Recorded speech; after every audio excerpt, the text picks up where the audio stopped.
All right, Tony. I was able to, go on Instagram and see, the moment with Luis and yourself and your dad's statue, the Mr. Padre statue. Just what was that moment like for you? Can you run the people through that moment? Yeah, I mean, listen, I think what was cool for me was his knowledge and understanding of what my dad meant to the city. Prior to him and I having an interaction about it, he came kind of already knowing a lot about it. And I think that's just a sign of respect that he has for my father. So that was cool in itself. And, just to kind of see him see the statue for the first time, walk through that new area that kind of has a lot of his statistics on there, and to see him kind of blown away by it, that was also probably a pretty cool part. It's beautiful stuff. And, a lot, like, he has been compared to your dad, like it's been a subject around baseball for the past 2 years. But just what do you think of his game as well? I mean, listen, I think it's a little bit unfair for him to have that comparison, but I will say, it's kind of his own doing, right? I think through the first 5 years of his career, their numbers look very similar.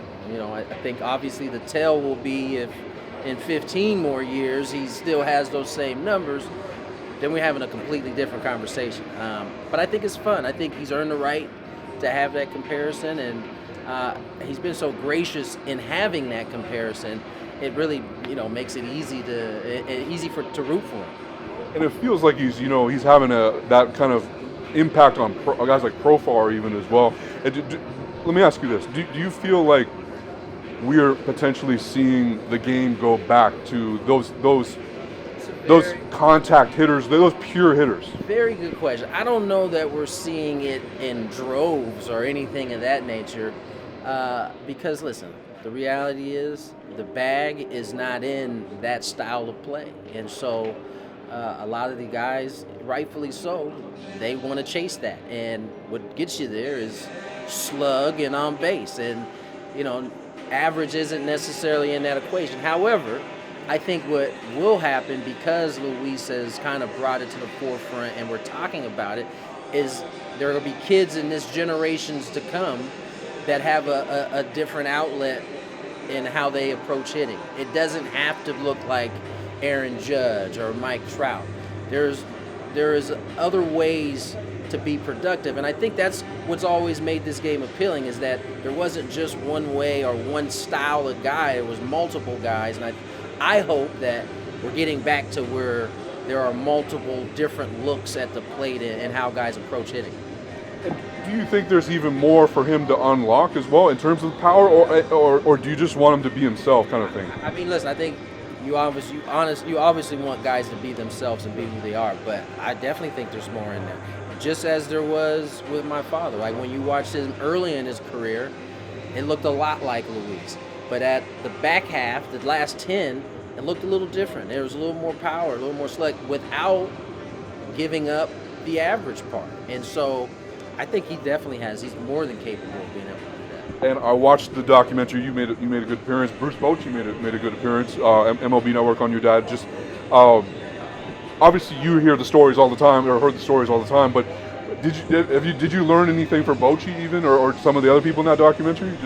No, I mean, listen, I think I lived it, so I wasn't really learning anything new, but, I think anytime you have guys who are as successful as Boch that got to see it on an everyday basis, they have a different insight than a lot of people will have. He saw it literally every day for however many years he was the Padre manager, so it was unique to hear him actually say it, but a lot of the stuff he said, I was there for. To see him win in Texas, what did you think? I almost expected it, honestly. He went away because, he wanted he wanted to change, right? He wanted to kind of relax, comes back, and you just knew by the people he was aligned with, it just was like the perfect mesh. And then, obviously, the talent that the Rangers had only enhanced his chances, and he came out on top. What are you seeing from Profar? This is the best Profar we've ever seen, correct? What's been the difference for him, do you think? I think he's just consistent in his routines. I mean, as he tells everybody, the one thing he wanted to do this year was be consistent and stick with it. You know, a lot of times as players, when something stops working, you're quick to try to change on to the next thing. I think the one thing he's talked a lot about is not going through that process. You've worked on something, continue to keep working on it, and trust that that work will eventually come through. This game's hard. You're going to go through ruts. You're going to have a period of time where you're not swinging a bat well. Can you stick with it, the process? And he's done a tremendous job of that this year. All right, last one for you. We'll go a fun one. If you could, Tony Gwynn Jr., the baseball player, if you could go back onto the field and face any pitcher from the past, or any maybe even some of these guys right now, who would you want to face? You get a hit off them too, but who would you want to face? Who would I want to face right now? Probably Paul Skeens.